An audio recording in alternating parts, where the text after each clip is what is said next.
three iconic aircrafts that were vital in World War I and formed the centrepiece of the First World War in the air exhibition.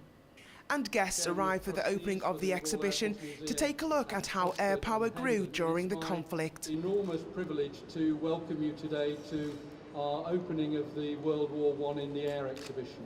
Fighting broke out just over a decade after the Wright brothers famously made their first powered flight in 1903. So by 1914, the battle to control the skies was to become a vital part of military operations. Now, there are over 19 aircraft here in this hangar, all of which were involved in war. But the three aircraft that are part of the World War I in the air exhibition are two Sopwiths and a Bristol. The Sopwith Pup is a single-seater fighter aeroplane, and it was quite successful when it was technically superior in, say, 1916. The Sopwith 1.5 Strata was more of a bomber aircraft than a scout and reconnaissance aircraft, and the Bristol M1C was an example of someone trying to design an aircraft that was going to be just a bit better than the enemy's.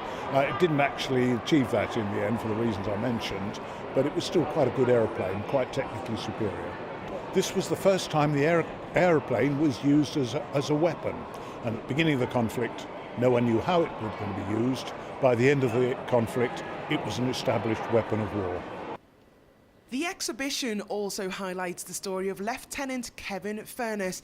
He grew up near Wolverhampton and joined the RFC in 1916. And unfortunately, Kevin was killed 3 weeks into his service career over on the Western Front. And we have his family donated his collection of papers and uniform and kit that was sent back from France, and it's a marvellous collection.